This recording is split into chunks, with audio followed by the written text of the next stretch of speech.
María Gabriela Simpson es investigadora y especialista en resiliencia, licenciada en gestión de instituciones educativas, grafoanalista, formadora y docente de nivel primario, secundario, universitario de grado y de posgrado, aplicando innovación en resiliencia sociocultural, design thinking y pensamiento crítico. Orientadora vocacional y educativa desde la resiliencia aplicada, coordinadora de proyectos organizacionales de rediseño de la gestión y de investigación-acción de resiliencia sociocultural aplicada e innovaciones. Autora y compiladora de varias publicaciones sobre el tema, como Resiliencia Comunitaria en Editorial Duncan y Resiliencia Sociocultural, del Yo Puedo al Nosotros Podemos, de Editorial Bono. Directora del foro Co-Transformar, coordinadora de Espacio R, Espacio Digital de Innovación y Resiliencia.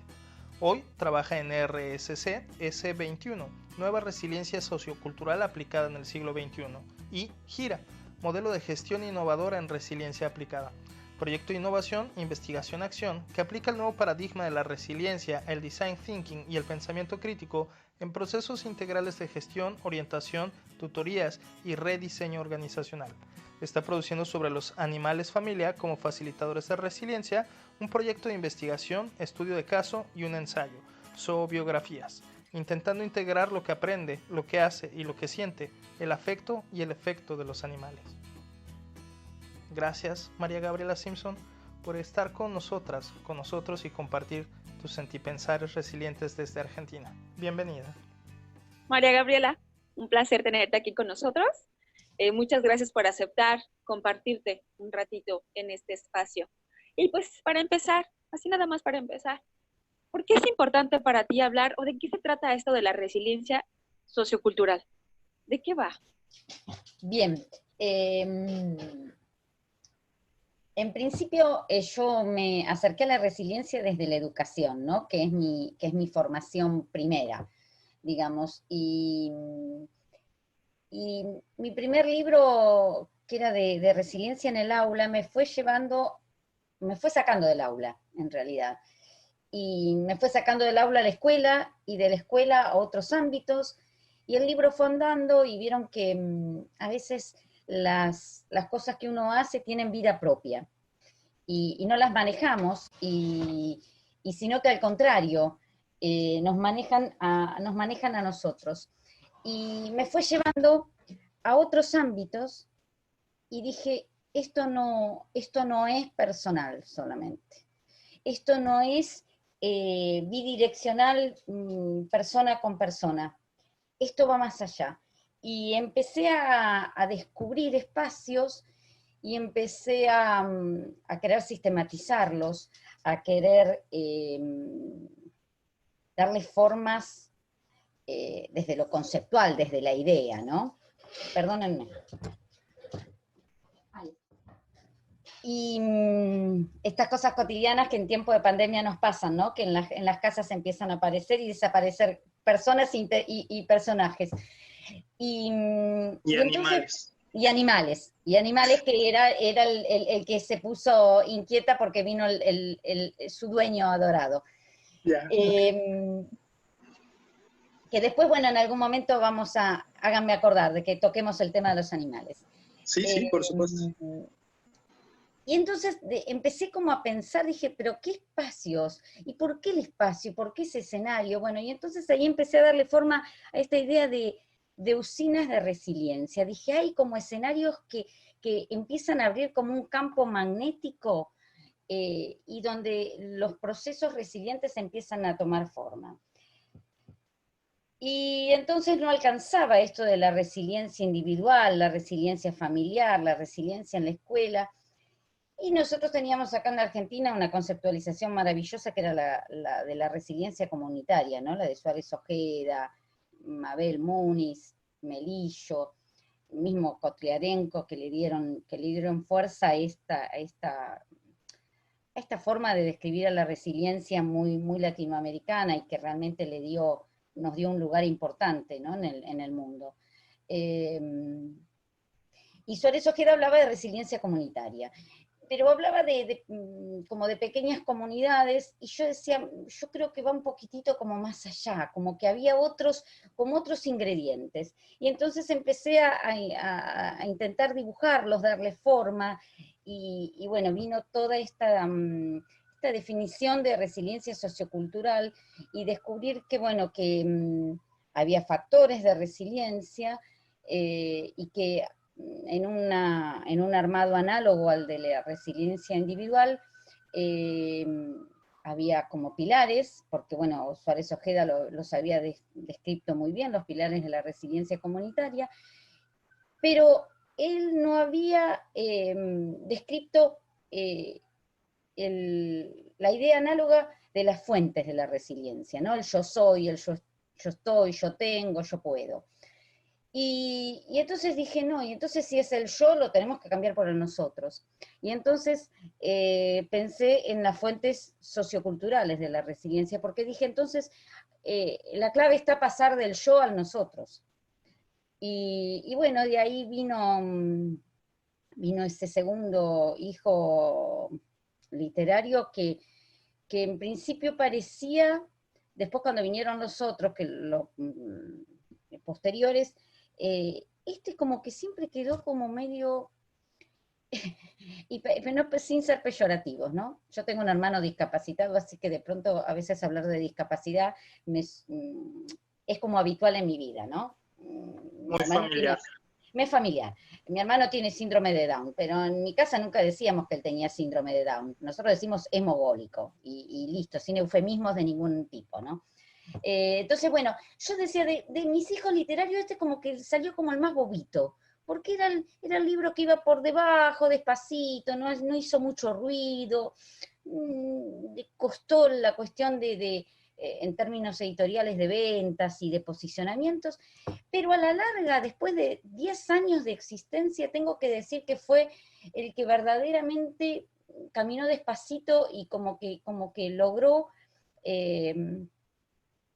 colaborar con un granito de arena que creo que fue el que se sostuvo, ¿no?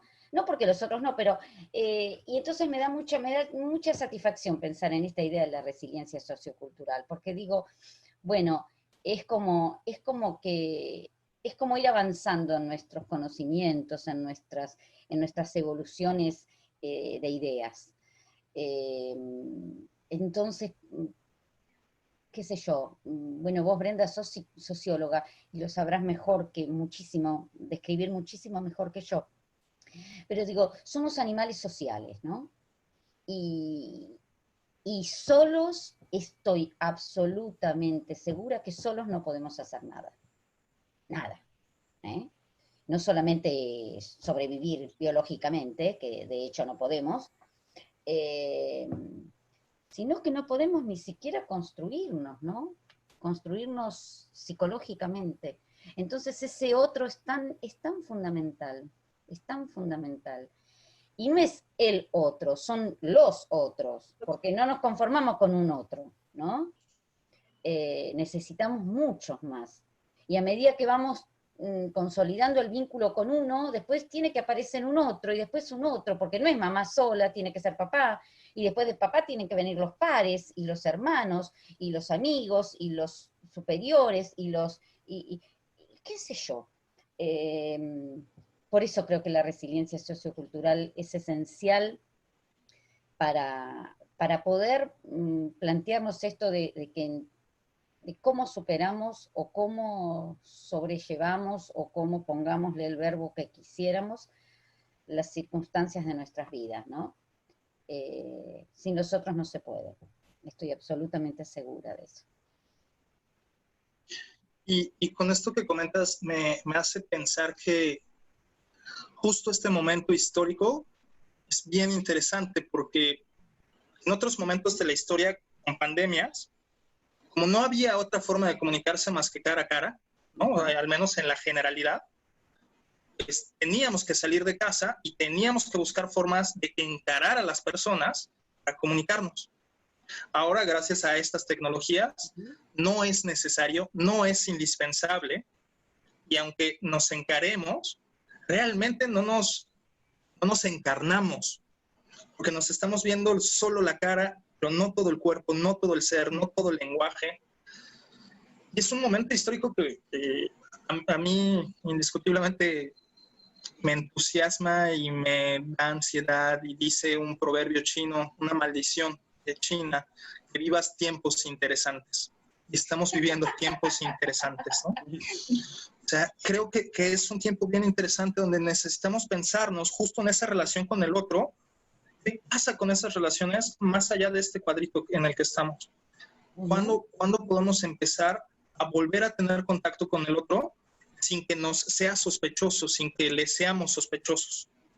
Y creo que esa es una de las cosas que mayor fractura están en este momento haciendo en la humanidad, y no sé si lo estamos preguntando y abordando lo suficiente. ¿Qué opinas? ¿Qué te parece de esto que, así como pienso en voz alta, todavía ni siquiera lo tengo bien elaborado, ¿no?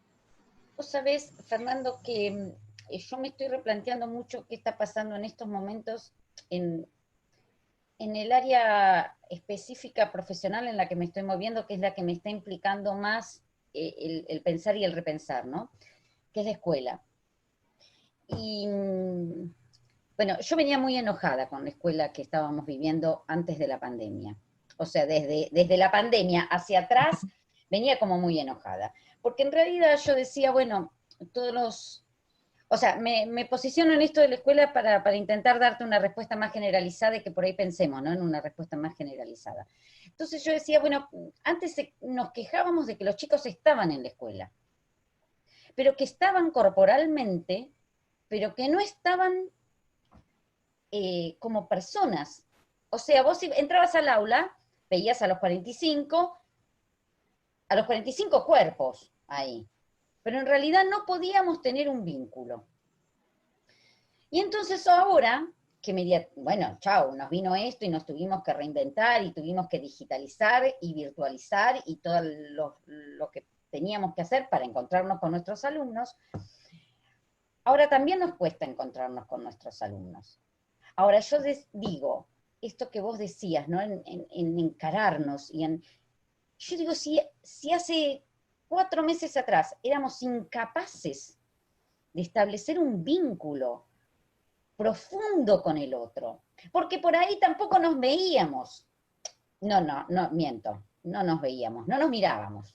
Vernos veíamos, oírnos oíamos, pero nos escuchábamos, nos mirábamos con atención, teníamos idea de que en ese otro cuerpo había un otro, y había historias, y había esencias, y había silencios, y no había palabras, y que, bueno, ahora yo creo que hemos digitalizado esa soledad que teníamos antes. ¡Auch! Duele, ¡au! Claro, digitalizamos la soledad.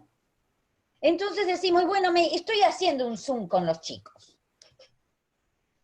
pero estoy digitalizando eso que por ahí antes no aparecía. Entonces, ahora, en este momento, nosotros tres... Y te escucho y pienso en toda esta romantización que había de estar solo. O sea, porque estar solo a cierta edad o a cierto momento era valorado en ese momento como el wow. Era donde todos tenemos que tener, y mucho más si eres una mujer. Llegar sola a este momento romantizada, híjole. Y lo que estás diciendo es algo que me encanta, o sea, porque tampoco es algo que sea nuevo, que se rompa este vínculo. La desconfianza ya estaba desde antes. Ya estaba desde antes. Ya esto, sí, claro. Ya estaba desde antes. ¿Y sabés qué? Nos costaba llegar. ¿Pero por qué fracasábamos? Sigo con el caso de la escuela porque puedo ponerlo también a nivel organizacional, ¿no? También lo podríamos pensar. Lo podríamos pensar también a nivel familiar. Por ejemplo, ¿ves? Ahí está. La pandemia nos cae, por lo menos acá, en la Argentina. Pensemos, nunca está bien generalizar ni describir con una particularidad una generalidad, porque no es ni es ético siquiera. Pero digamos, bueno, pensemos en la familia corriente que medianamente descrita que yo tenía, por ejemplo, de mis alumnos. Una familia de clase media, padres que trabajan, sus hijos que van a una escuela barata pero privada, o sea que hay determinado nivel económico. Chau, los agarra la pandemia, los encierra a todos de nuevo en las casas. Y en realidad se veían, se conocían, se hablaban. O sea, puedo traspasar esto que yo pensaba en mi vínculo docente-alumno, lo puedo pasar a padre-madre, con hijos, ¿no? Entonces, sí, yo creo que los tiempos interesantes nos traen estos desafíos, ¿no? Y de pensar bueno, la otra vez en algunos de los encuentros que quizás compartimos, hablábamos, ¿no? O yo planteaba esto de decir, bueno, evolucionamos, reevolucionamos, ¿no? Nos hace pensar mucho en cómo veníamos antes y hacia dónde vamos después. Qué sé yo, a mí creo que el arte nos puede ilustrar de muchas cosas, ¿no? Y hay un cuadro de Paul Gauguin que lo elegí justamente para el libro de Resiliencia, no, para 11 claves, para un disparador. Hay un cuadro de él que es un cuadro apaisado, muy raro. Paul Gauguin es un tipo muy especial, ¿no? Es un tipo que rompe con los esquemas de su época, ¿no? Y se va y se aleja, bueno. Es un rupturista, ¿no? En última instancia. Bueno, y en este cuadro él le pone como título al cuadro 3 preguntas que yo creo que son existenciales. ¿Quiénes somos? ¿De dónde venimos? ¿Quiénes somos y a dónde vamos? Creo que estos tiempos interesantes nos implican estas preguntas, ¿no? Te escucho y hace un ratillo tuvimos una entrevista con una persona a la que también admiramos mucho, que trabaja en pro de los derechos de niñas, niños y adolescentes. Y una de las cosas que él comentaba era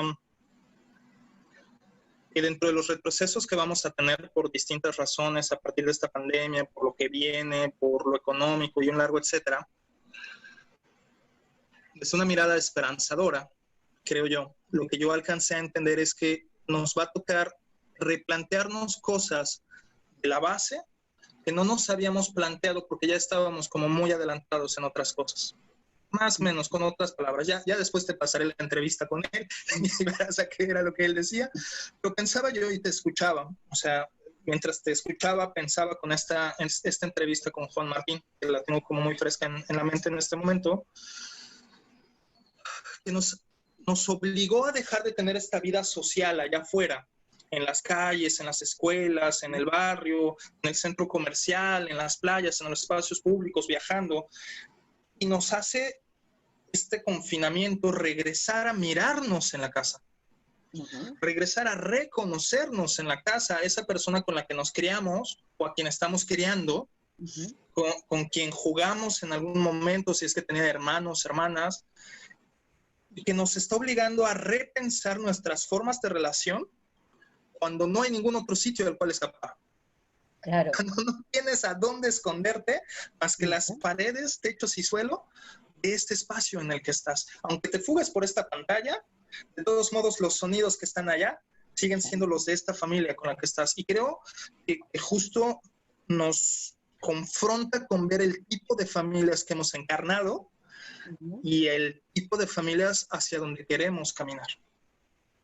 Claro, y aparte que nos hace repensar, porque vos pensás, si esto hubiera pasado, no sé, 80 años atrás, el abuelo no estaría solo hoy, o no estaría en un geriátrico, porque estaría en la familia, si en la casa estaban los abuelos, y convivían. Y es más, la casa era grande y había muchos en la casa. No habría tanta gente viviendo sola, porque los hijos no se iban si se casaban, pero no era que se iban que quiero independencia y me voy a vivir solo, ¿no? No habría niños aburridos sin saber qué hacer. Claro. Y aparte también yo creo que nos hizo replantearnos esta cuestión de qué consumimos. O sea, no solamente de qué tipo de aire consumimos, qué casa tenemos, qué confort tenemos o qué no, pero sino decir, bueno, por ejemplo, a mí me pasó y me pasa con los chicos, ¿no? Con los alumnos. Tienen, por ejemplo, un televisor inteligente en cada habitación, pero no tienen una computadora para cada chico. Y hay una sola computadora en la casa. Y entonces pues sí, no faltan recursos económicos para que cada uno tenga su propio dispositivo para conectarse. Entonces decir, bueno, ahí se empieza a replantear, decir, bueno, ¿en qué estuvimos gastando la plata? ¿O qué estuvimos consumiendo como primordial? Bueno, tenemos que ir al supermercado. ¿Y qué vamos a comprar? No vamos a poder comprar igual que antes, ¿no? Yo, por ejemplo, en casa, en esta pandemia, nunca tengo un hijo que es militante de la agroecología, tiene 20 y pico de años, desde que yo creo que tenía 4 o 5 que quería hacer la huerta en casa, era un ecólogo. Y sí, entonces me decía, ay mamá, siempre tenés que hacer una compostera, ¿no? Tenés que hacer una compostera. Bueno, en esta pandemia dije, voy a hacer la compostera, vamos a compostar. Y, ¿Y qué me he dado cuenta con la compostera? Que la basura que yo estoy sacando ahora es muchísimo menor a la que sacaba antes. Y yo digo, ¿y qué implicancia tiene? Digo, y mirá si todos haríamos lo mismo. El basurero que pasa a recolectar la basura no tendría tanto trabajo y sería más fácil si tuviéramos armado un circuito en de que, por ejemplo, sacamos solamente las cosas que se pueden reciclar y separado de la basura, bueno, que no sirve para otra cosa, ¿no? Que es más bien patológica. Pero digo, nos replantea qué consumimos y en qué invertimos dinero, en qué invertimos tiempo. Acá digamos que aquellos que estaban consumiendo, por ejemplo, series y Netflix y toda la mano esa, creían que tenían el cielo tomado por las manos. Porque iba a ser maravillosa la vida, imagínate, todo el día adentro mirando series. Y sin embargo, la soledad sigue existiendo, la falta de diálogo sigue estando, bueno, vos, Fernando, desde la psicología vas a poder pensar y repensar, ¿no? ¿Qué pasa con esta adolescencia que de pronto, o sea, cómo ese grupo de pares que antes era estar con los amigos, qué sé yo, que era evadirse de la casa y hacer el duelo con toda la historia de lo que significaba la adolescencia, hoy cómo se transita, ¿no? Cómo se vehiculiza. Entonces, sí, nos han abofeteado de cuestionamientos. Bueno, qué sé yo creo que nos cuestionamos a aquellos que siempre nos cuestionábamos, ¿no? Los que andaban por la vida sin cuestionarse nada, creo que seguirán igual. Sí, claro. Y te escucho y pienso, o sea, porque pasó con las personas que tenían la idea de sentarse a ver la televisión todo el día. Y pasó con quienes tenían idealizado vivir solos. Y pasó con cómo estás consumiendo, qué es lo que estás comprando. Entonces creo que Fernando y yo nos platicamos en algún momento que este momento del confinamiento nos dio la oportunidad de hacer un alto y ver. Y vernos a nosotros y ver nuestros patrones de consumo y ver nuestras formas de vincularnos. Y fue como ¿cómo dice Fernando? Un desnudamiento de las cuestiones sociales, políticas y culturales que ya teníamos, es algo que ya estaba, sí. solamente lo hizo evidente, ¿no? Entonces creo que toda esta emergencia sanitaria pues nos permitió eso y hacer a algunas personas los cambios necesarios como hacer un huerto de traspatio, que creo que tiene que ver con cómo respondemos ante la adversidad. Entonces, esto que tú mencionas de, bueno, yo hice una huerta, bueno, otros leyeron, bueno, otros se sumaron a grupos de autoayuda, bueno, cada quien pudo reaccionar ante ello con lo que tenía al alcance. Creo que aquí viene la importancia de esas perspectivas, lo necesario que es que tengamos un entorno que nos permita responder creativamente a las cosas que ocurren, que tengamos opciones y oportunidades, ¿no? Sí. Sí, para responder. y de revalorizar, porque yo digo, tampoco es todo negativo, ¿no? Yo, por ejemplo, en algún momento yo tengo, mi mamá va a cumplir 77 años. Tiene la misma edad que mi suegra, por ejemplo, pero son dos formas diferentes, ¿no? Dos personalidades diferentes, con dos tipos de formaciones diferentes. Pero yo decía, ¿viste esto que se dice ahí, que la tecnología, que los chicos antes estaban alienados y que despotricábamos muchísimo la tecnología? Y sin embargo yo digo, oye, a mi mamá, el Facebook, o sea, perdió un montón de contactos y físicos, perdió un montón de actividades que hacía, vínculos que la sostenían y que la recreaban, pero por suerte, al ser consumidora y ser partícipe de una red social, no perdió del todo esos vínculos. Mi suegra, que quizás no manejaba tanto la tecnología, pero sí aprendió a, a manejarse con el WhatsApp y con el Facebook en el teléfono. Entonces yo digo, ¿qué hubiera pasado con ellas dos? Que sí le pasó, por ejemplo, a mi suegro, que no maneja ninguna de esos tipos de cosas y entonces anda desesperado por la casa como un gato enjaulado porque no puede hacer lo que él hacía. Ellas dos los vehiculizan ese contacto y esa conexión con un otro, con otra realidad, a través de estos canales. Entonces digo, está piola este replanteo. Bueno, acá le decimos piola a esto de que está bueno, ¿no? Está piola este replanteo porque, bueno, no todo estaba ni tan mal, ni todo, o sea, no todo es tan malo, ni todo es tan bueno, ¿no? Creo que eso sería por ahí un poco como este balance. Y yo me pregunto y te pregunto, si estamos hablando también de ciertos niveles adquisitivos, ¿no? O sea, también no cualquiera puede tener acceso a telefonía, a internet, o sea, también pues, los números más optimistas al respecto dicen que cerca del 70% de la población tiene acceso a alguna de estas como familia, no necesariamente, bueno, en México, no necesariamente en lo individual, ¿no? ¿Y qué pasará con el otro 30%? Y entonces me pregunto qué tanto en términos sociales, ¿no? O sea, no únicamente como de mi núcleo familiar, o sea, como con estas distintas capas. Las personas que a lo mejor no pueden plantearse, no pueden preguntarse, y a lo mejor lo estoy diciendo de una manera un poco victimista, y si es así, me disculpo por ello, ¿no? Pero que a lo mejor no pueden plantearse, preguntarse la forma en la que están consumiendo, porque tienen muy pocas opciones de consumo. O sea, es o consumir de esa manera o no consumir. Sí. ¿No? O sea, porque no tienen acceso a más formas de consumo, porque a lo mejor no hay posibilidades, porque hay personas que se quedaron sin absolutamente nada de trabajo y algunas de ellas sin poder pagar la casa, el carro o sin siquiera casa o carro. Entonces, pues un poco mi pregunta a lo mejor es, ¿qué tanto la resiliencia social de las personas que menos tienen puede ser impulsada por las personas que tienen un poco más? Y estoy como, a lo mejor es el cuento de nunca acabar, ¿no?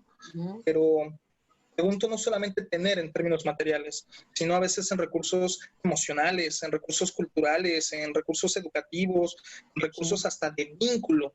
Porque bien lo decías ahorita, o sea, si estuviéramos hace unos 80 años, pues a lo mejor el abuelo, tu suegro, ¿no estaría tan aburrido dando vueltas en la misma casa, porque tendría alguien más con quien hablar. Claro.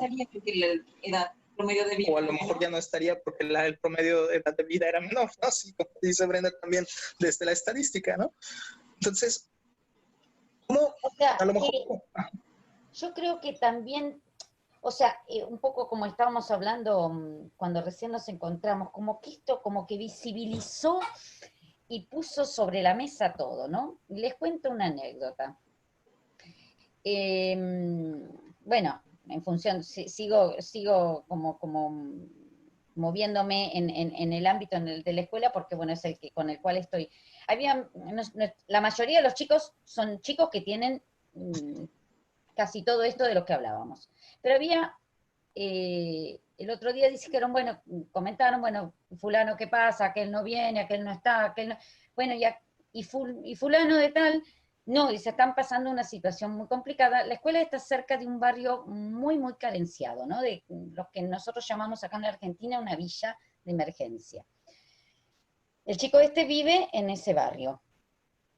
Bueno, y entonces frente a la desconexión del chico, que es desconexión virtual, porque en otros términos no lo podemos medir, no es que no viene a la escuela, o sea, se tuvo que pasar de esa digitalización a lo real y a lo concreto, porque no viene.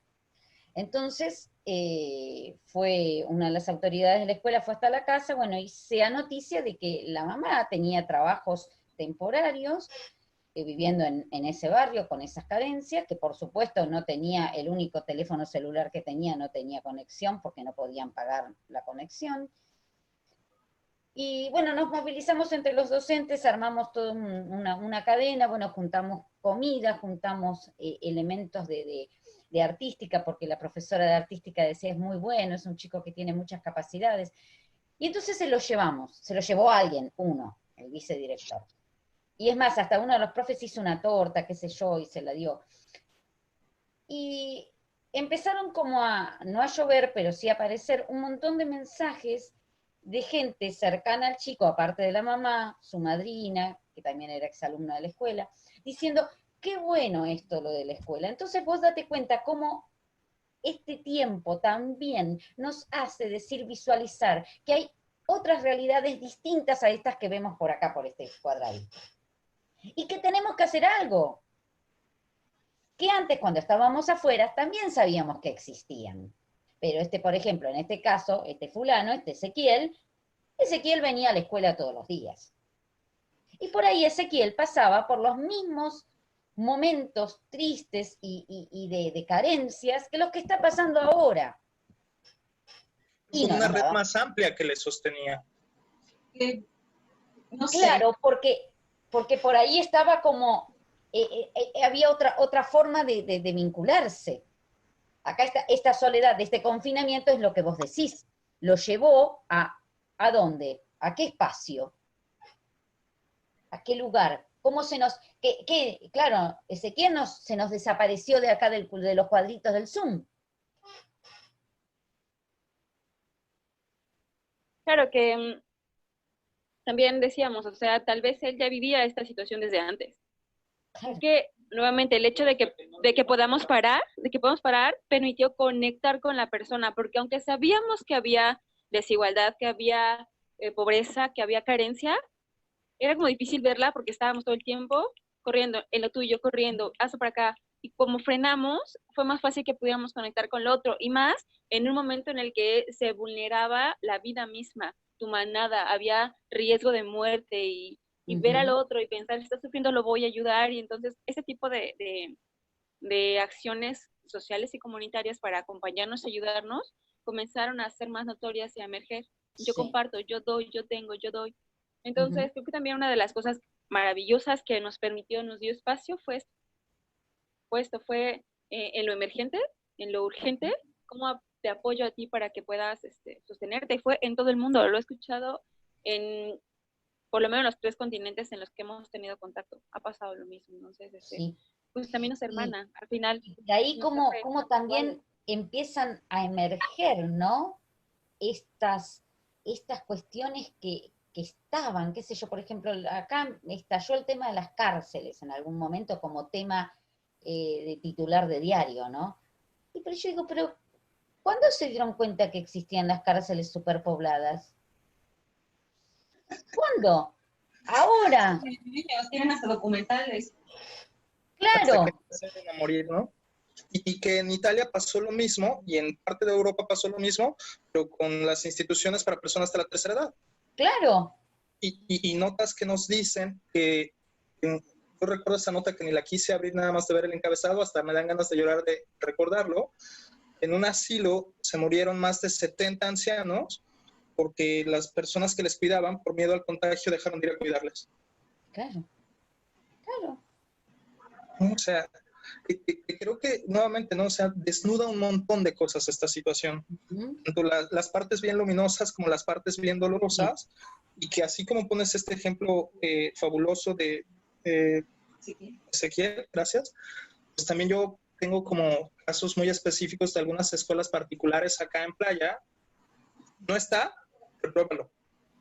Claro. No se conecta, repruébalo. No pagó, ni siquiera lo dejes entrar al Zoom, ¿no? Entonces se empieza a ver cuáles son las cosas que se valoran en unos y en otros espacios de manera más evidente, ¿no? O sea, la crisis creo que saca a relucir nuestros mecanismos de adaptación. Sí, y lo más crudo y lo más prejuicioso que tenemos, ¿eh? Porque es como que, bueno, es así. Como también yo digo, tengo muchos amigos que trabajan en otro tipo de instituciones con muchas más carencias. ¿Cómo encontraron? ¿Por qué? Porque ya tienen como un entrenamiento en esto de ser creativo para llegar a objetivos comunes. ¿Cómo encontraron mecanismos para seguir vinculados? El otro día estoy escuchando un caso de un maestro en el interior acá del país. Claro, no había ni conexión de internet, ni de teléfono, ni de nada. El tipo utilizó la radio para conectarse con sus alumnos. Entonces digo, te das cuenta cómo nunca nada está terminado para siempre, ¿no? Siempre podemos recrear cosas. Y por ahí, hasta volviendo para atrás en cuestiones tecnológicas, ¿no? Qué sé yo creo que el hombre naturalmente, ¿no? Yo no sé si, bueno, acá podríamos empezar a discutir si es natural o es cultural, ¿no? Pero creo que lo lleva la esencia en sí mismo, ¿no? En esto de ser resiliente, de estar resiliente. Como que como humanidad, ¿no? Lo vamos cargando desde el momento cero, que lo podemos poner en cualquier punto de nuestra evolución. Pero claro, qué sé yo creo que también esta cuestión de esta globalización, de este como universalizar, ¿no? Las dificultades, también nos van a poner en nuevas preguntas, ¿no? En nuevos interrogantes, en nuevas cosas, ¿no? Qué sé yo, el idioma, ¿no? ¿Cómo nos vamos a comunicar? ¿Cuáles van a ser los signos y los mecanismos, ¿no? De comunicarnos? Yo soy grafoanalista, ¿no? Entre mis formaciones. Y para mí la escritura tiene una importancia básica, ¿no? Y yo decía, si antes los chicos escribían poco, o la gente escribía poco, ahora estamos escribiendo menos, yo decía. ¿Qué nos va a pasar, ¿no? Con esa construcción cultural que es escribir. Claro. Que al mismo tiempo, pues también la historia de la humanidad fue construyéndose a partir de la oralidad. Sí. La cosa es que ahora hay tantos sonidos, tantos ecos, que no hay una única historia. No hay una única oralidad que se transmite de uno a otro espacio, ¿no? Claro. Una de las frases que a manera de afiche, ¿no? De póster, con las que intento en algún momento como condensar algunas cosas de la definición. Sé que no hay una la definición, por eso lo entrecomillo. Una de las definiciones que compartimos y que me gusta como sintetizar es: resiliencia es ampliar las capacidades y posibilidades para desarrollarte feliz y plenamente. Y esta frase así como pequeña, como concreta, para mí es bien importante, porque al hablar de capacidades estoy hablando de algo interno. Y al hablar de posibilidades estoy hablando de la interacción con eso externo. Y eso incluye hasta la institucionalización de derechos, por ejemplo, ¿no? O sea, de cómo hablar, para que tú tengas posibilidad de esto, es porque hay una institución que va a salvaguardar que tengas el derecho para llegar a eso. Claro. Y que obviamente el desarrollo va hacia la plenitud, no es al sostén del malestar, no es a la perpetuación de la resistencia, es a un Claro. desarrollo en plenitud y además pues, de preferencia hacia la felicidad, ¿no? Que incluye ahí luego otras discrepancias filosóficas de qué entendemos por felicidad y demás, pero bueno, para mí es como pues lo decía, ¿no? Como una frase de afiche, de póster, pero que al mismo tiempo permite construir un montón. Y entonces pregunto, y te lo pregunto desde este lugar, ¿qué tanto tendríamos que aprovechar y tendríamos entrecomillado otra vez, no como una obligación, sino como algo deseable, de permitirnos este tiempo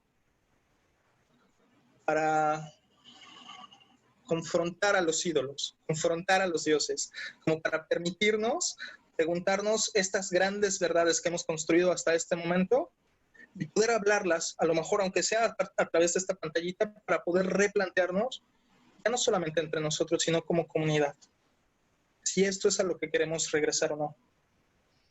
Y que tiene que ver con esto de que vos hablabas de la plenitud, ¿no? ¿Cuál es la idea de plenitud que tengo? ¿Y cuál es la idea de plenitud que me plantean los otros?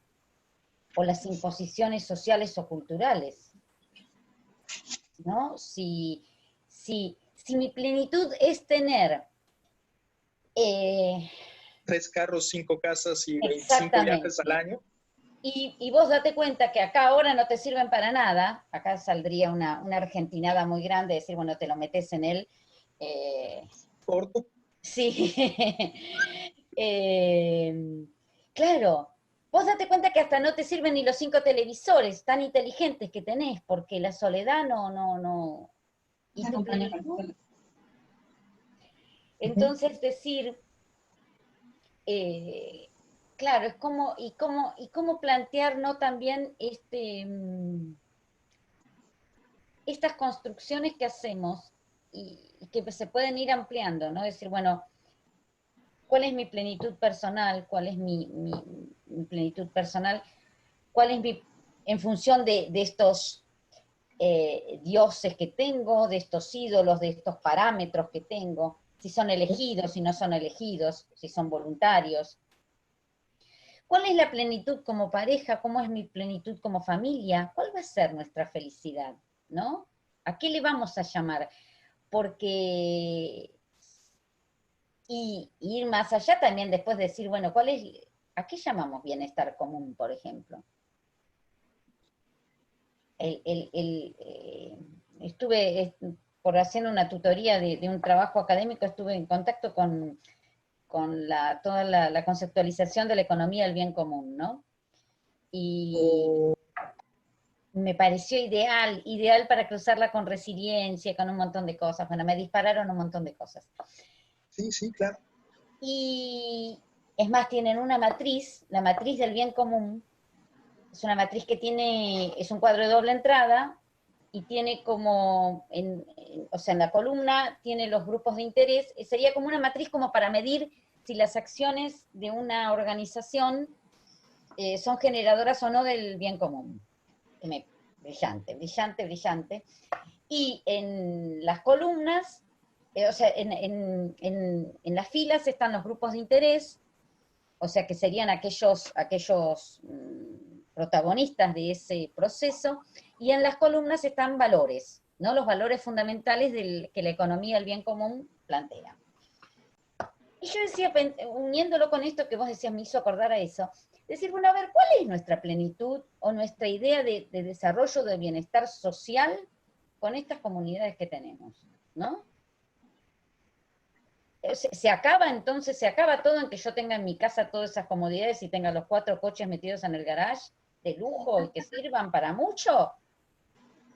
Si después cuando me agarro el coronavirus termino en la cama del hospital público, ¿para qué pago la prepaga de la medicina prepaga si en definitiva el que tiene que decirme si tiene el respirador o no es el Estado? Entonces, ¿no será momento en que nos pongamos a pensar cuál es el bienestar que queremos tener? Lo que pasa que, ¿qué pasa? Eso me va a implicar que no solamente lo pueda elucubrar teóricamente, que cuando la pandemia pase, listo, se me fueron todas las las ideas locas porque ya me voy a las cosas, sino que es después decir, bueno, ¿qué compromisos me implican individuales? Vos. Para ir más Y allá ahora de... la pregunta del millón es, ¿y por dónde le entramos? O sea, sí es necesario cuestionarnos esta idea de plenitud, esta idea de los consumos para la felicidad. Hay un economista que es premio Nobel de Economía que se llama Amartya Sen. Él Sí, es un, tal ajá, cual. Mirá, lo sí, tenía por como acá el total. libro, lo tenía por acá el libro de Amartya Sen, de que habla de la Ajá, calidad de vida, exacto. totalmente. Entonces, hablar de capacidades es hablar de libertad, es hablar de desarrollo, es hablar de política Sí. pública, de recursos. Me gusta mucho que te De emociones como yo. Sí, salud. sí, sí, te entiendo, Y claro. entonces el tipo claro, se plantea, y vos sabés cómo son las cosas, ¿no? Y les cuento una anécdota, por ahí no es pertinente al encuentro ni nada, pero nada, como me dieron libertad, me las tomo, las Muy libertades. bienvenida. Ustedes saben que yo era muy amiga de Mabel Muniz, una maestra de la resiliencia y una maestra de la vida, porque era una tipa médica, sanitarista, que trabajó en la OMS cuando la OMS no era esta payasada que estamos viendo ahora, ¿no? Eh, Esposa de Suárez Ojeda. Bueno, yo compartí los últimos años con Mabel, pero brillantes, porque no era solamente académico, sino era personal, era una maravilla, un regalo de la vida. Bueno, Mabel muere y dejó una biblioteca, o sea, piensen que la riqueza que la tipa tenía en la cabeza la tenía en su biblioteca, porque encima leía, no era que los tenía para tenerlos, no.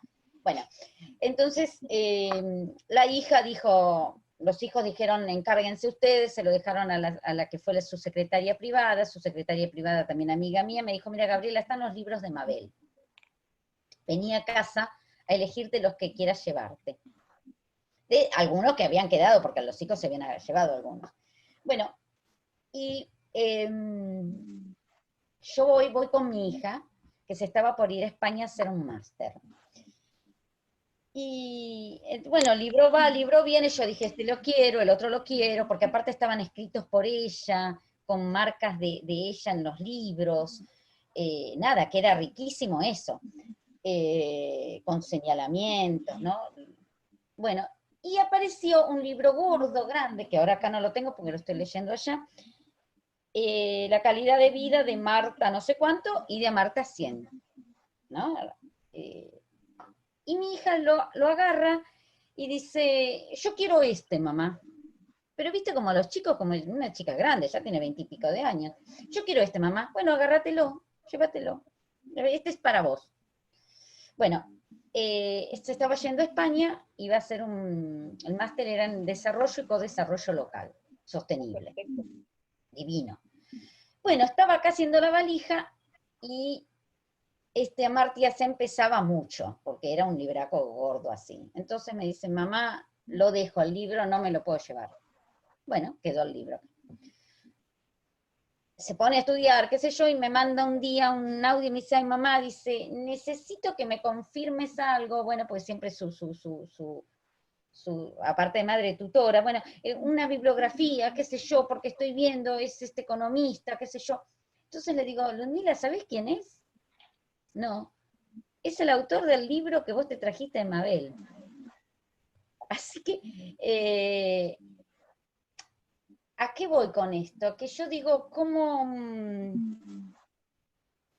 plantear y replantearnos, ¿no? La plenitud y qué queremos y cómo nos formamos y qué ponemos, qué ingredientes le ponemos en esa formación y en esa cocción de cosas.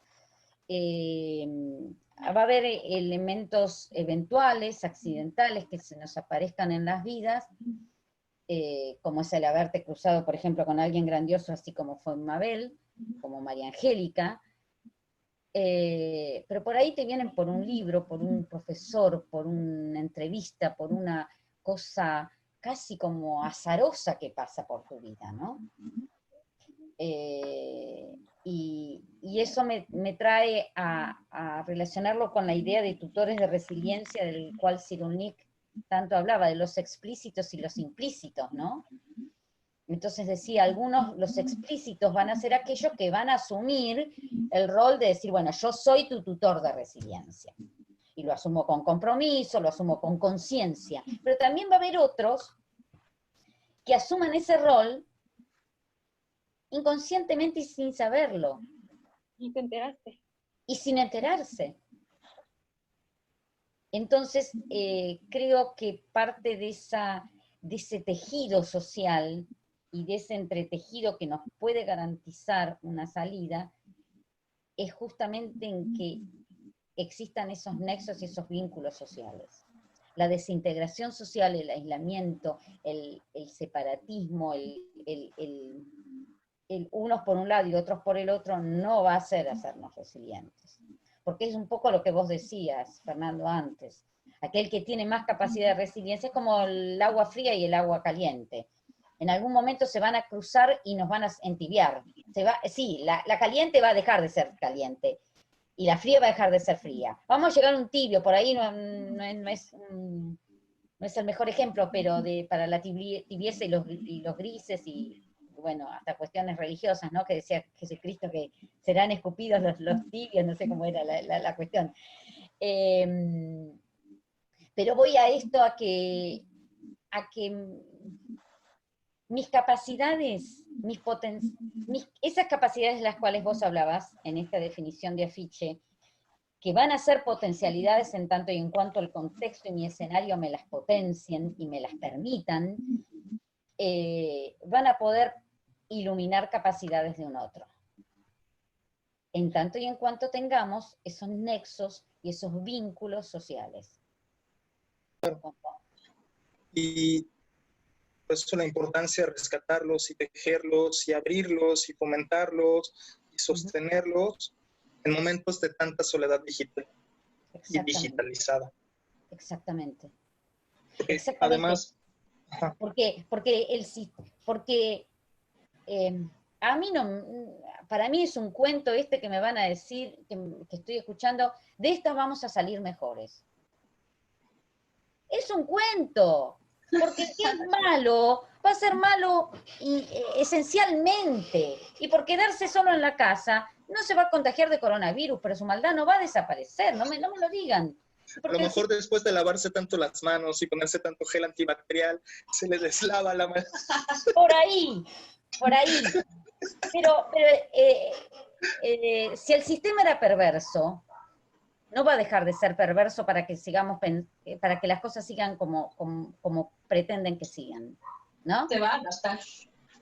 Así es. Y sí creo que hay personas que están pudiendo preguntarse cosas, pero porque tienen mayor posibilidad de escuchar otras voces. Claro. Es decir, una de las cosas que sí creo que está maravilloso es que como la gente tiene más tiempo y ya se harto de Netflix y ya se harto de las Aparicio, de Vis a Vis o de cualquier serie que vea, de Dark incluso, está escuchando más podcasts, está escuchando más webinars, está escuchando más, digo, a lo mejor mientras lavan los trastes, a lo mejor no están leyendo, pero están escuchando cosas. Creo que en ese escuchar están ampliando posibilidades, están ampliando capacidades, que también están escuchando a personas que a lo mejor nunca en su vida se habían permitido escuchar, diciéndoles, ¿qué quieres para la educación de tus hijos? Exactamente. Y están permitiéndose escuchar, ya me aburrí, ya hice mucha tarea, ya hice no sé qué, ¿qué hago con toda esta basura? Haz composta. Y entonces claro, se permiten escuchar más cosas. O sea, al menos creo que eso está bien bonito. Aparte que, ¿sabes qué? Yo digo, nos veníamos llenando la boca que el siglo XXI, y ya pasamos 20 años del siglo XXI. Ya basta de decir que estamos entrando en una nueva era. No, loco, ya hace 20 años que entramos en la nueva era. Y por ahí sí es cierto esto que vos decís, y hasta mismo estar escuchando a las nuevas generaciones, porque los chicos ya nos venían diciendo estas cosas. Los chicos, estoy hablando los jóvenes, nos venían interpelando. Nos venían diciendo, che, loco, así si están haciendo mal las cosas. Y yo creo que hay voces que ahora se como vos decís, como que encuentran lugar y que encuentran espacio, como que se oficializan. ¿Por qué? Porque empezamos a utilizar distintos canales de comunicación. Y por ahí esas voces estaban en esos canales, que eran como subterráneos para nosotros. Así es.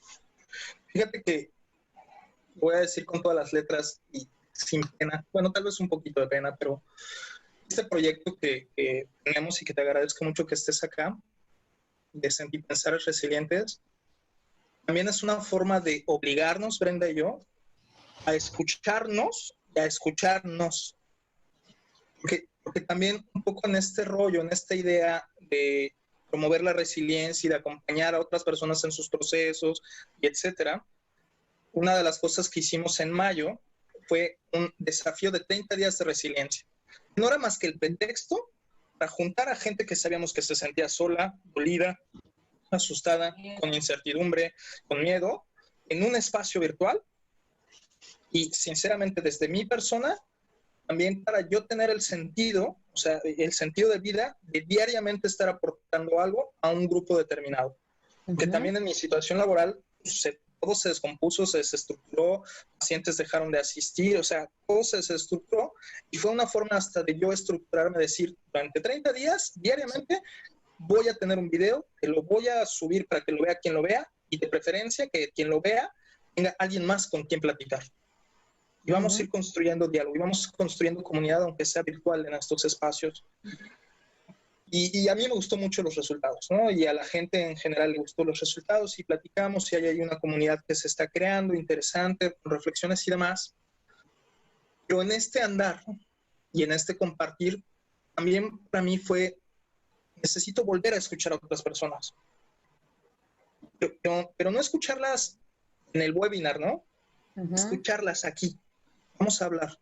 Entonces, hablando con Gloria Beltrán, coincide que ella estaba pensando hacer lo de las jornadas, yo estaba pensando hacer esto de las entrevistas, y dijimos, pues sí, cada quien traemos nuestra locura porque necesitamos escucharnos.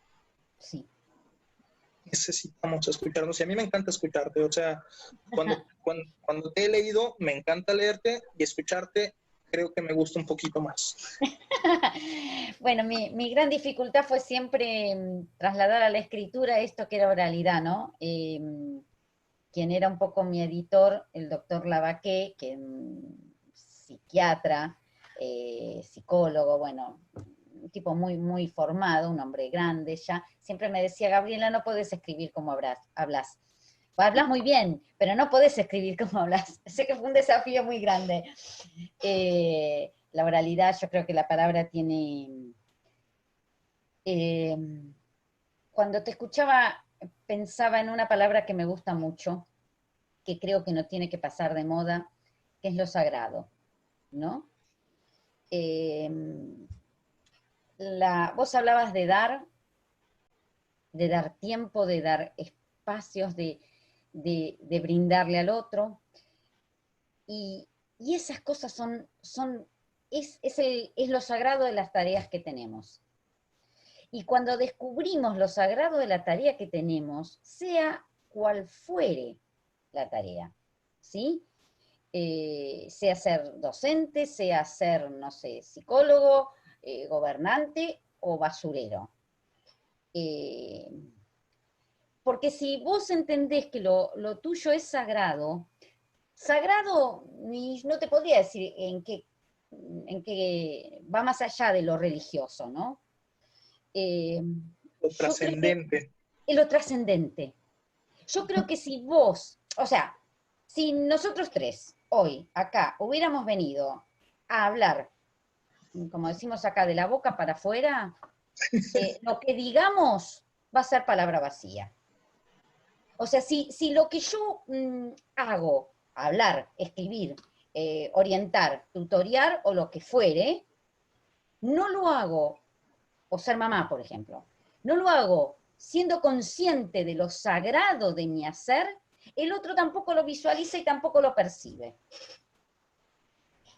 Y ahí va un poquitito con esto que te decía de unirlo por ahí con lo de los perros, y que me sale con lo de los animales.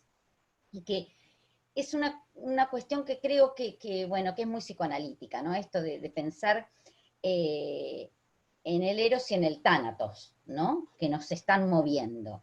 La pandemia, el placer y la muerte. claro, la pulsión de vida y la pulsión de muerte, que siempre tuvimos, que siempre está, pero bueno, ahora es como que está todo ahí, ¿no? Como cuando no viví la guerra, la Segunda Guerra Mundial, la Primera Guerra Mundial, pero calculo que por ahí sería el mismo clima, los mismos olores que vivenciamos ahora.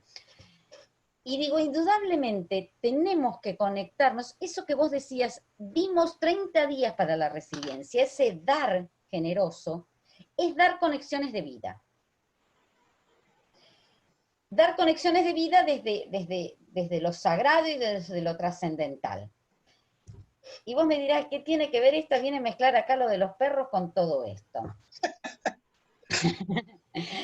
Y sí, me gusta ser caprichosa en las relaciones y en los vínculos.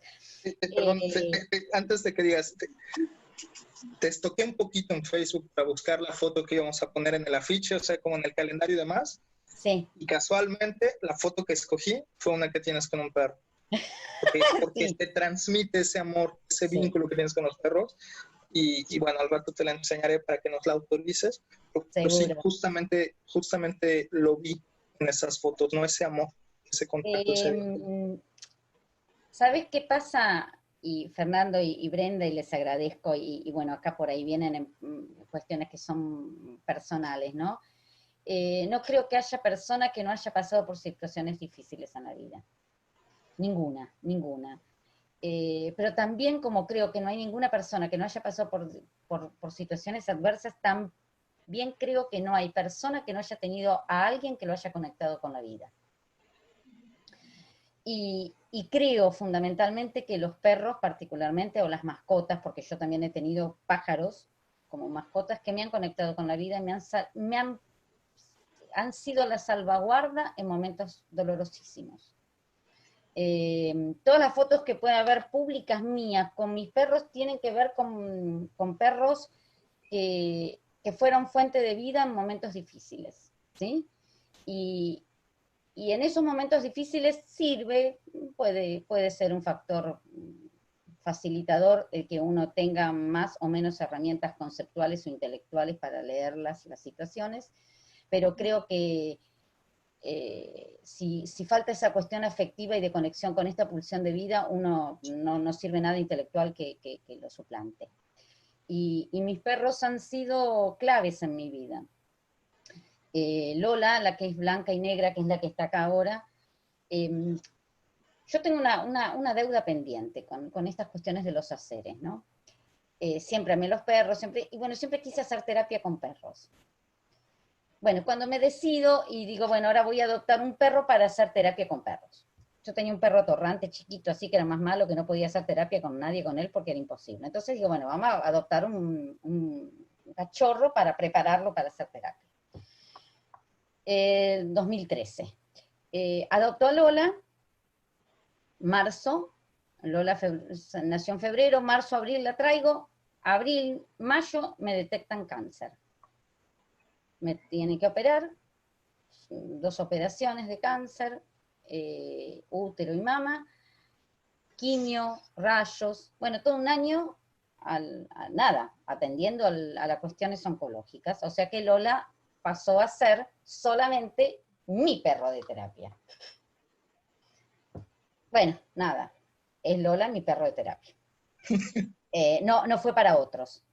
Pasan los años, me vuelvo a encaprichar y digo, nada, si no fue con Lola, tendrá que ser con otro. Adopto, ese no lo adopté, ese lo compré porque era de Pedri, que tenía todas las características, divino, el rubio, un rubio hermosísimo, también bretón. Rin, empiezo a prepararlo, qué sé yo, me involucro mucho, trabajé mucho en antrozoología. Acá en la Argentina hay un movimiento muy importante de profesionales que están trabajando seriamente y académicamente con este tema de la relación de los humanos con los animales, ¿no? Y bueno, adopto a Rin, ¿no? Rin, río de vida, bueno, esto es una cosa muy, muy, muy pipi. junio del 2018 salgo a caminar con Rin, me caigo y me quiebro el tobillo. 6 meses, esto de la pandemia a mí me parece nada, porque estuve 6 meses sin poder caminar. Operación, clavos, bueno. ¿Qué se hacía con el cachorro estaba en casa, bueno, un lío, bueno, qué idas, qué vueltas, que si el cachorro lo daban en adopción, bueno, se lo terminó llevando mi hijo. Pero al Rubio lo veo siempre porque viene y es mi perro y él sabe que yo soy su dueña, ¿no? Ahora está circunstancialmente con el hermano humano, pero...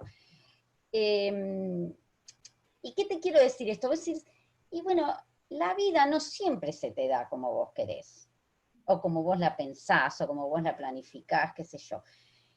Y se te da vuelta, y se te da vuelta, y en un abrir y cerrar de ojos estás frente a la muerte, y frente a la soledad absoluta, ¿no? Porque entrar a un quirófano es entrar solo frente a ponerte en las manos de un alguien que, bueno, que en teoría vos decís, el tipo va a saber hacer lo que tiene que hacer.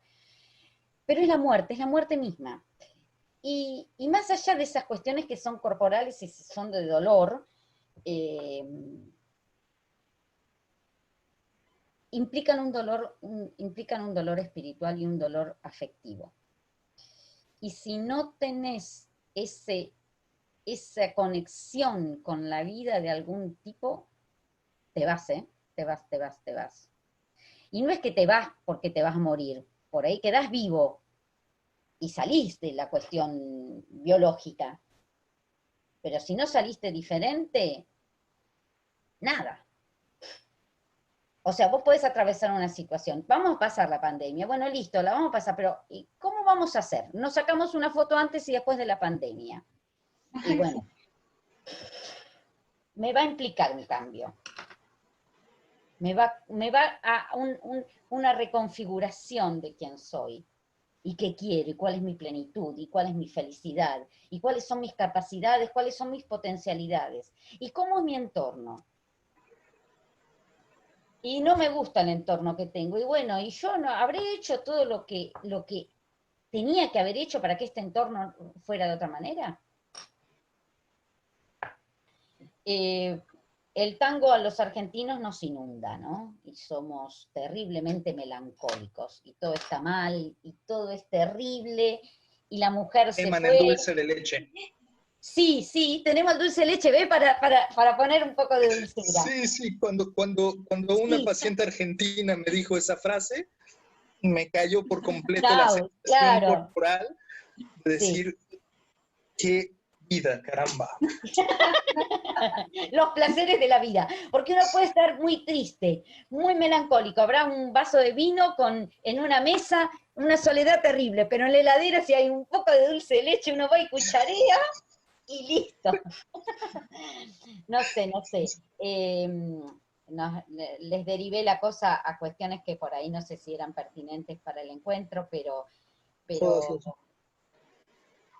creo fundamentalmente en lo valioso de lo humano, ¿no? De eso, y en escuchar, en cualquier rincón puede haber una gran historia y una lección de vida. Totalmente, estoy absolutamente segura de eso. Que solamente tenemos que abrir los ojos para verlos y los oídos para escucharlas, nada más. Y, o sea, me parece que es totalmente un espacio donde puedes hablarlo y yo agradezco mucho que lo hayas compartido. Muchas gracias porque al final, pues esa es la humanidad compartida. Lo único que tenemos seguro es que de aquí a que nos toque, diríamos en México, colgar los tenis, es que va a haber momentos de crisis, va a haber momentos interesantes, ya Fernando, los va a ver. Y poder mostrar que las personas que estamos enfrente, que nos toca acompañar a otras personas, también lo vivimos. Entonces, que no es algo que sea para unos y para otros, no. Todos y todas lo vamos a vivir, todos y todas tenemos capacidades, todos y todas tenemos este espacio de acción y las formas en cómo nos conectamos con esta vida. Entonces, pues, mientras escuchaba, yo decía, o sea, es que aparte son momentos en los que la vida misma te permite hacerlo consciente.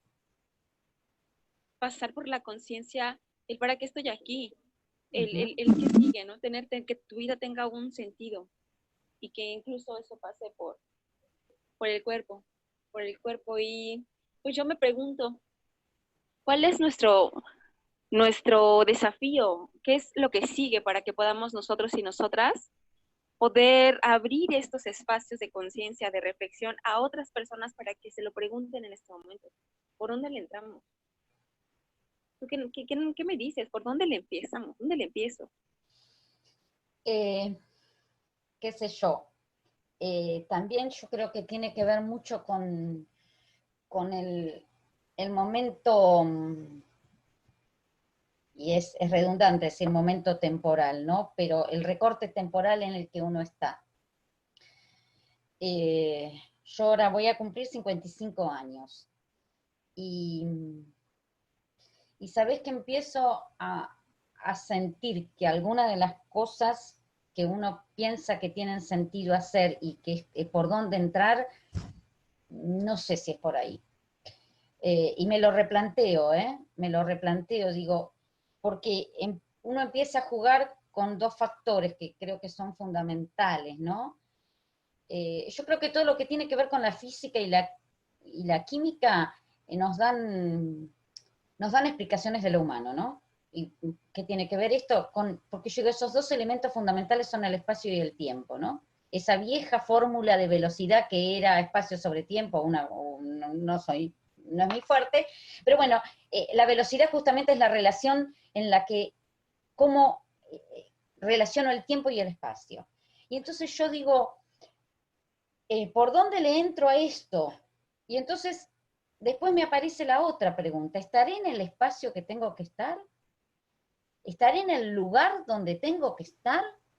El tiempo no lo voy a poder cambiar, porque lamentablemente no voy a poder volver, no sé, digo, ay, bueno, la Edad Media era maravillosa y vuelvo a la Edad Media, no. Hay algunas personas que se esfuerzan en Sí. regresarnos allá. Sí, y que algunos lo logran, Sí. Pero creo que tu pregunta es por dónde le entramos, se va directamente también a la cuestión del espacio. ¿Estoy en el lugar justo para decir por dónde le entro? Y entonces me aparece esta cuestión medio nómade y abandónica que a veces me nace, esta cuestión de decir, bueno, no, tiro todo la miércoles y busco otro lugar, ¿no? ¿Y dónde está ese lugar? Porque por ahí también uno es un idealista, y el ser idealista no te permite encontrar la forma concreta de por dónde entrarle, porque siempre te vas en lo ideal. Y es complejo ser realista y aparte ser concreto. Es muy difícil. La verdad, Brenda, no tengo la respuesta y lucho conmigo misma para encontrarla siempre. Porque después termino preguntando si esto que estoy haciendo tiene sentido, ¿no? Acá le decimos es jodido. Es jodido. Creo también una de las cosas maravillosas que me ha traído como oportunidad esta pandemia mundial es que creo que muchas personas no nos quedó de otra más que buscar distintos espacios para reinventarnos. Uh-huh. Incluso en esta idea de no puedo moverme de aquí, entonces me abro a la posibilidad de buscar otros espacios. Algunas personas de manera virtual, otras de manera real, en lo tangible, en lo concreto. Pero hasta el podernos abrir este tipo de espacios, que a lo mejor hasta hace 6 meses no los hubiéramos valorado tanto como los estamos valorando ahora. Esta plática, esta charla en el Zoom, y no exactamente contigo, ¿no? O sea, con muchas personas, a lo mejor hasta hace 6 meses la gente hubiera dicho, ay, un Zoom, ¿no?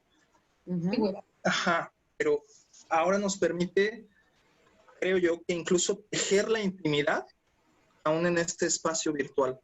A lo mejor antes no nos lo hubiéramos permitido, e insisto, no lo estoy personalizando entre tú y yo, sino más bien lo estoy generalizando como humanidad, ¿no?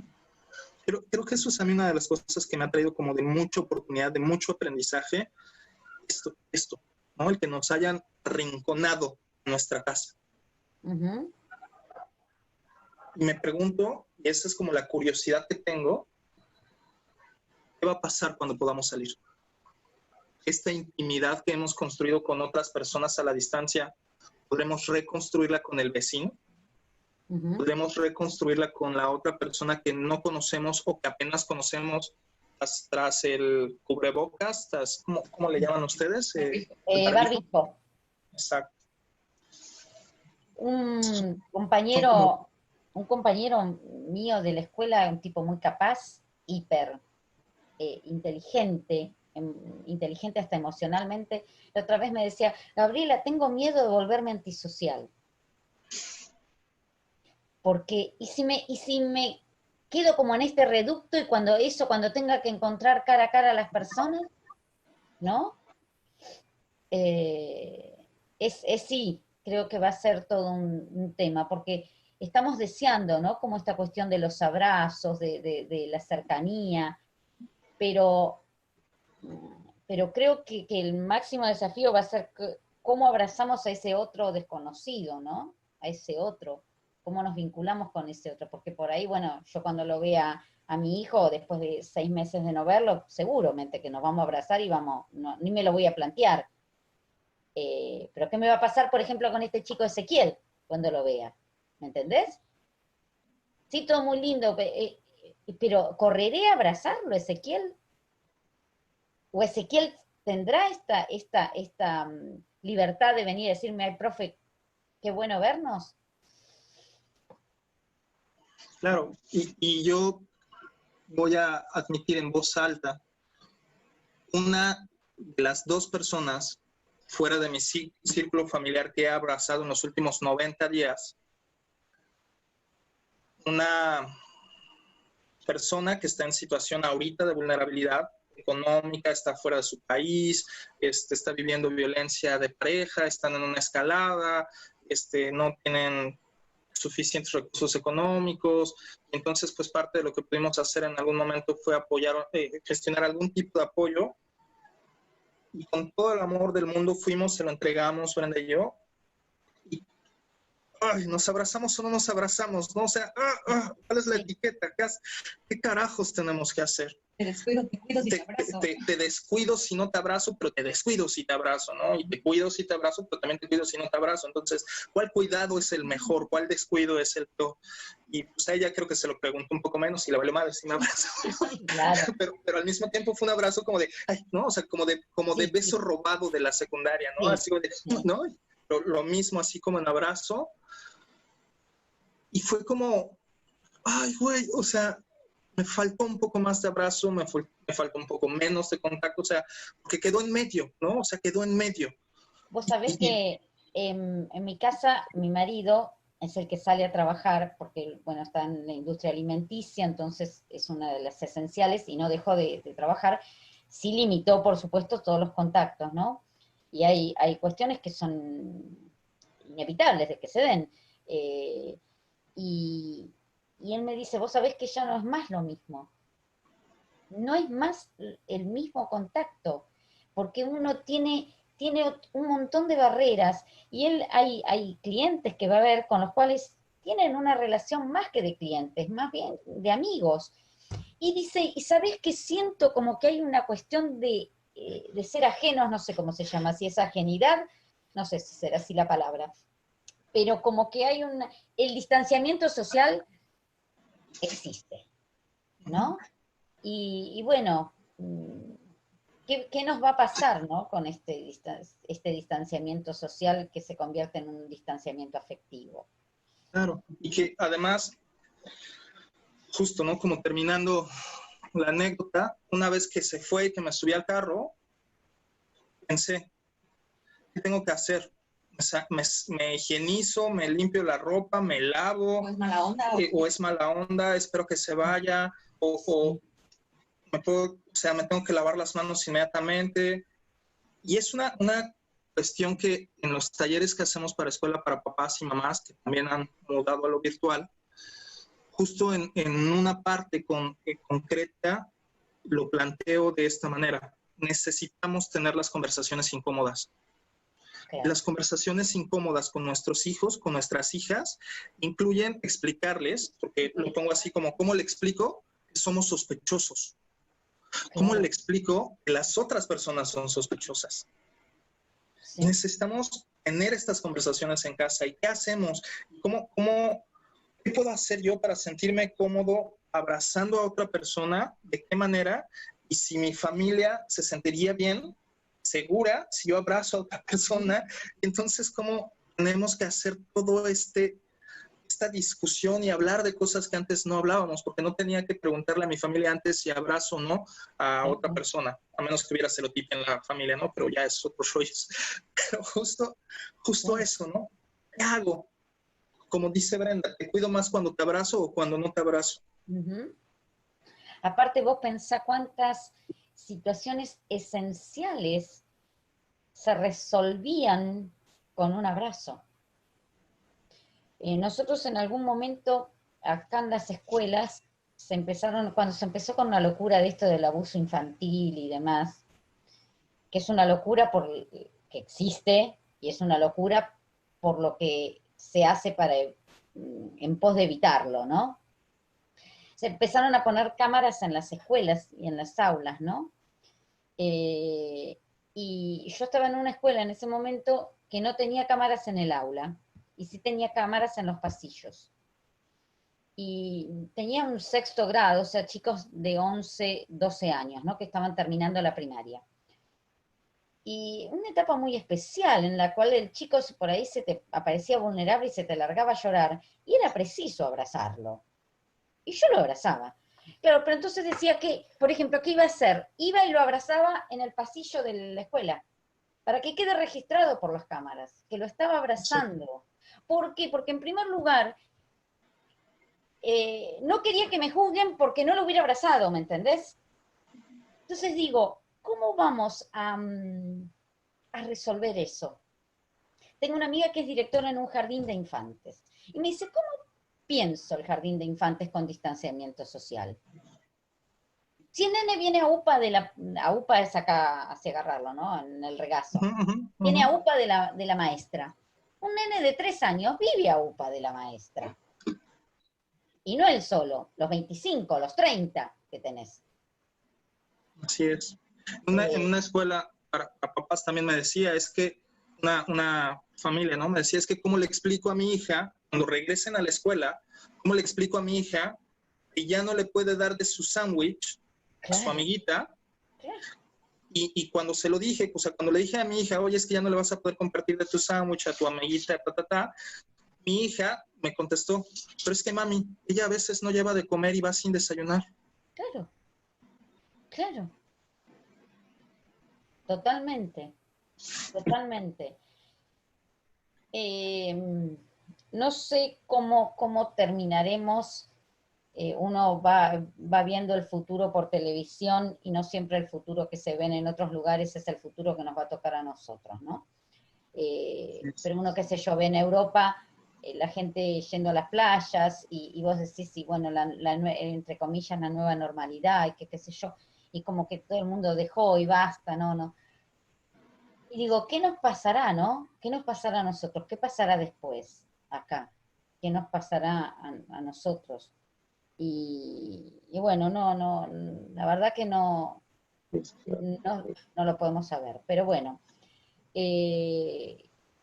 creo que sí es valioso destacar esto, ¿no? Esto que estamos teniendo ahora y que estamos concretando ahora, ¿no? Que es el encuentro. Yo, antes de darle la palabra a Brenda, también tengo la fortuna de tener algunas pacientes en línea en España, en Alemania. Y entonces un poco tenía yo una máquina del tiempo, ¿no? O sea, veía con anticipación de 2 o 3 semanas algunas de las cosas que iban a suceder. Sobre todo, lo que iba a suceder en términos emocionales para las personas confinadas. O sea, sobre todo eso, más allá de las políticas públicas, etcétera, ¿no? Y una de las cosas que ahorita escuchándote me remitió inmediatamente es que también eso que vemos en las redes, ¿quién sabe por qué sea solo eso lo que vemos en las redes? Porque lo que ellas narran, por ejemplo, en España en particular fue donde al menos 3 pacientes me lo compartieron. Había muchas personas, no sé si todavía sigue haciendo, que no utilizaban el cubrebocas, el barbijo, si no era de una marca determinada, si no era de un material determinado, cuestiones de clasismo, por cuestiones de estatus, la gente prefería estar sin barbijo, sin cubrebocas, que hacer uno casero, tener uno de tela. Aquí en México, por lo menos, hay mucha gente que está sobreviviendo de vender los cubrebocas que hicieron en su casa, ¿no? Otra, gente que está trabajando en empresas transnacionales en Alemania, en España, y están viendo los despidos, a lo mejor no masivos, pero sí bastante cuantiosos, que aquí estamos viendo como masivos. Y eso no se habla. ¿Cuántas empresas, incluso transnacionales, y se dice, es que los gobiernos de Latinoamérica no cuidan su economía? Los de primer mundo están haciendo lo mismo por cuidar su economía. Claro. Entonces creo que también hay una narrativa alrededor del primer mundo y Latinoamérica que también es muy perversa, que también no es del todo objetiva, y que también sostiene, creo, ciertos síntomas, ¿no? Nada más quería como comentarlo, traerlo a colación. Muchas gracias. Pues yo los escucho hablar y pienso, por ejemplo, así que estamos en medio de una pandemia.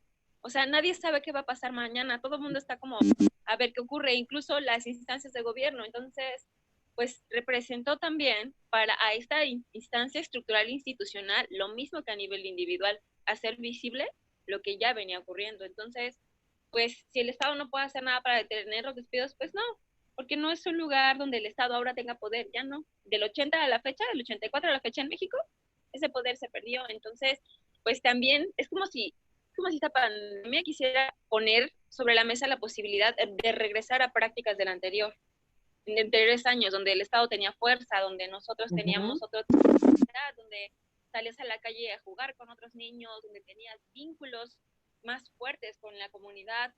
Pareciera como si la humanidad quisiera decir, es que ese tiempo pasado era mejor porque incluso era más sano. Y a mí me llama mucho la atención, ¿no? Que la humanidad vayamos a aquel lugar seguro que tuvimos, que fueron los tiempos pasados, porque no tenemos ni idea de lo que va a ocurrir mañana. Exactamente. Exactamente, porque este lugar a donde estamos llegando ahora, de tener esta claridad, buscar un espacio seguro donde hay un poco de certidumbre.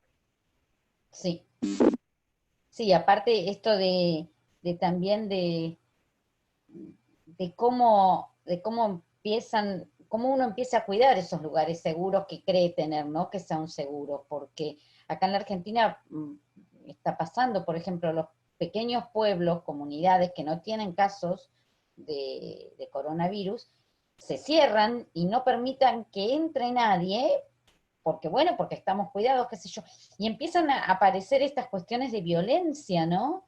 O sea, que pasa desde lo individual, lo familiar, y empieza, entonces vos decís, y wow, pero claro, te dicen, y bueno, pero si nosotros, nuestro lugar era seguro, si estamos sanos, por ejemplo, ahora nos pasa con, a mi marido le pasó, no puede entrar a determinados pueblos para ver a clientes, porque venís del AMBA, ¿no? Y entonces, claro, eso que vos te planteabas, Fernando, decir, bueno, ¿abrazo o no abrazo? ¿Qué hago después? ¿Qué no hago? Eso también lo traspasamos a nivel comunitario. Es decir, ¿lo dejamos entrar? ¿No lo dejamos entrar?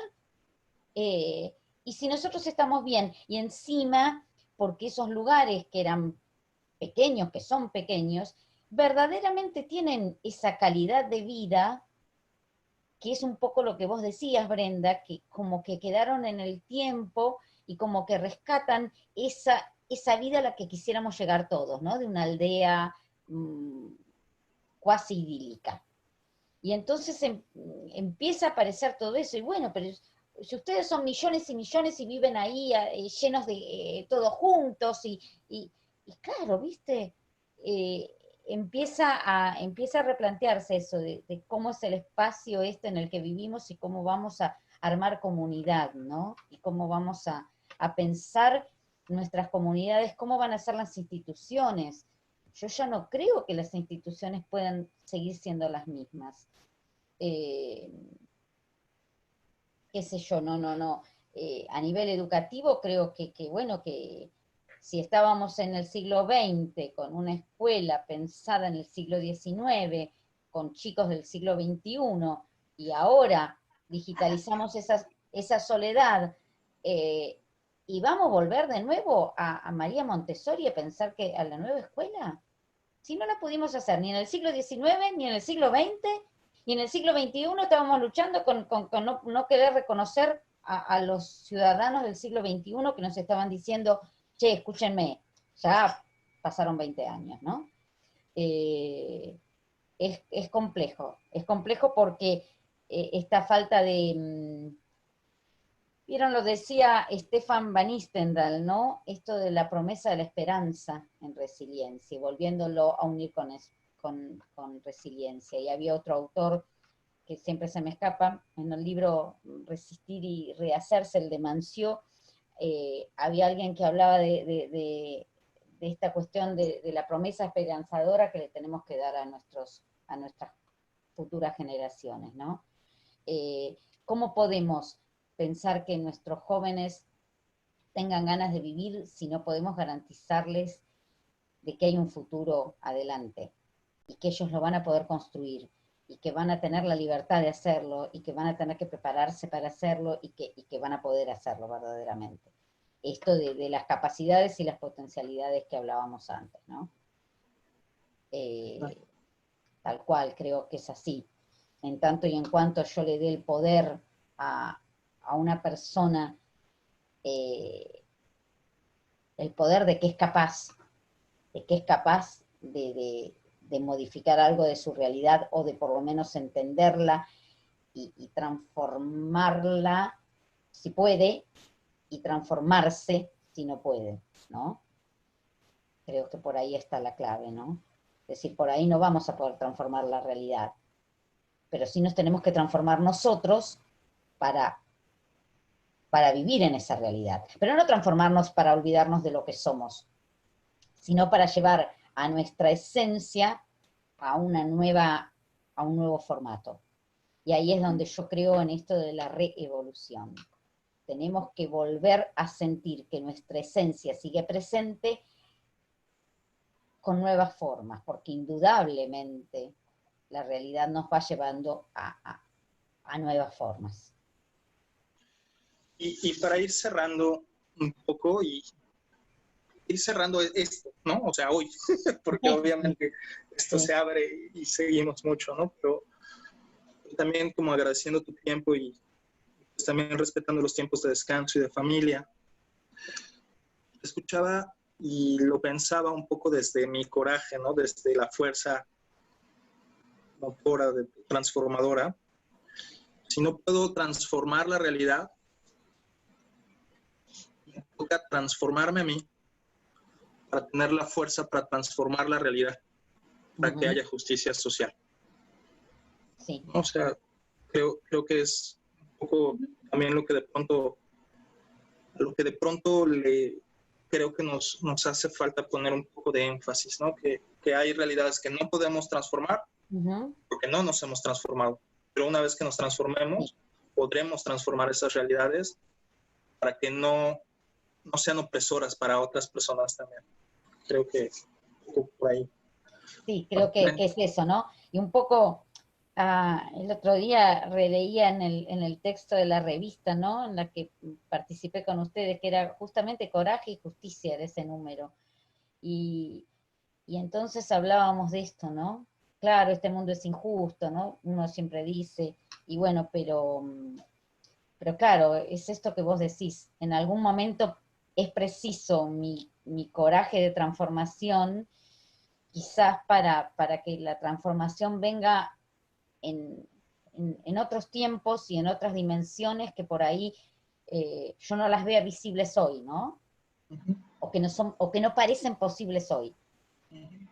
Pero sí creo absolutamente que son como, yo los llamo como instantes infinitos, en el cual creo que era esto de lo sagrado de la tarea, ¿no? Que uno ahí cree como que ese cambio, como esa transformación que uno ha hecho en sí mismo y que pudo compartir con alguien, y que por ahí no se cruce una cosa, una mirada, una llamada, un qué sé yo, cuando uno lo recibe, ¿no? Hola, profe, una vez hice después se los voy a mostrar, no la tengo por acá, Les voy a mandar una foto de una plantita que tenemos acá, que es una plantita como carnosa. Yo la tenía en mi infancia en una casa de una familia que fue como, en parte como una familia sustituta que tuve durante un tiempo. Bueno, la plantita esta es una hojita muy carnosa que se cae la hojita y vos la pones en la tierra, o sea, si cae, cae en la tierra, después vuelve a crecer otra plantita de esa hojita. Y miren qué estupidez tan simple, se la llevé a los chicos. Y les dije que a los chicos, estos grandulones de 17, 18 años, que al otro año ya están en la facultad, ¿no? Pero bueno, son los chicos. Se los llevé a los chicos y hicimos un encuentro con docentes, qué sé yo, y les dije que eran hojitas mágicas. Y que tiene que ver con esto de la vida. Y bueno, resulta que había llevado, no sé, 20 hojitas, no sé cuántas llevé. Se morían por las hojitas, profe, yo también quiero una, y que qué sé yo, bueno, al otro día, a la otra clase le llevé más, le llevé a todos los que querían hojitas. Bueno, pasa el tiempo y mirá, pasan un año y pico, y el otro día una me manda una foto y me dice, profe, mira, acá tengo la hojita mágica, y mira qué lindo. Y ese es el instante infinito del cual hablo, ¿me entendés? Porque mi sueldo es mínimo, mínimo, mínimo, mínimo. No puedo comprarme ni un kilo de carne para hacer un asado con lo que cobro.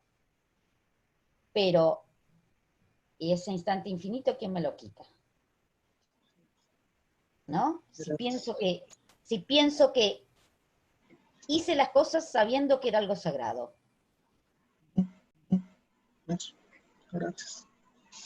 Nada, con esto por ahí pienso que cerramos y me mando a silencio porque hablo demasiado. Es que tienes muchas cosas que compartir. No, les agradezco mucho. Gracias por tu tiempo, por compartirnos tan transparente, tan auténtica, tan desde el corazón. Te lo agradezco mucho. Esta cosa que viví tan genuina. Muchísimas, muchísimas gracias. Porque habla acerca de lo que te mencionaba. O sea, una cosa es hablar de cómo es importante vivir el proceso con coraje para transformarte, y otra vez, yo ya lo viví así. Yo ya lo viví, y todas las personas que nos van a ver y las que estamos ahorita en esta videollamada hemos tenido estos momentos que hemos necesitado un chorro de coraje para empezar el proceso de manera consciente, clara. Pues ha sido un placer para mí escucharte. Me gusta un montón, me gusta muchísimo que nos emocionemos por los mismos autores y sepamos hacia dónde va. Te lo agradezco mucho, mucho, mucho. Quiero que sepas que aquí en Playa del Carmen está tu casa. Cuando quieras venir a conocer México, puedes empezar por esta parte del país. Y conocerás lugares bien preciosos. Cuando quieras, estás. Muchas, muchas gracias por tu tiempo. Gracias a los dos. Me siento y me sentí en todo momento absolutamente libre y creo que estas cosas nos demuestran que si nos digitalizaron la soledad, también podemos digitalizar los vínculos y los encuentros. Y que si nos queremos encontrar, nos vamos a encontrar, sea como sea. Desde una carta, como en siglos anteriores, hasta un Zoom, ¿no? Así que la agradecida soy yo, la enriquecida soy yo, ¿no? Yo creo que uno aprende más de lo que enseña, siempre. Así que mi más alta gratitud por este encuentro, y que nada, y ya vendrán los tiempos mexicanos en que conozca esa tierra que bueno, que creo rica desde lo cultural totalmente, ¿no? Entonces, nada, les agradezco muchísimo, muchísimo, muchísimo. La verdad que un lindo sábado, se hizo de noche, sigue el invierno muy fuerte acá en Buenos Aires, se me fue el mate que estaba tomando, y nada, les agradezco a los dos y los felicito por la calidad de profesionales que son, pero por sobre todas las cosas creo que lo que más nos da admiración es la calidad de personas. Y eso como hacen los budistas, ¿no? Esto de juntar las manos y de agradecer, ¿no? No una vez, 3 veces. Entonces, con gracias, gracias y gracias. Un abrazo enorme. Un abrazo gigante, muchas gracias. Y pues bueno, de todo corazón, aquí está tu casa también. Y muchísimas gracias. Gracias a ustedes. Un saludo enorme. Nos vemos. Disfruta tu sábado. Muchas gracias. Muchas gracias.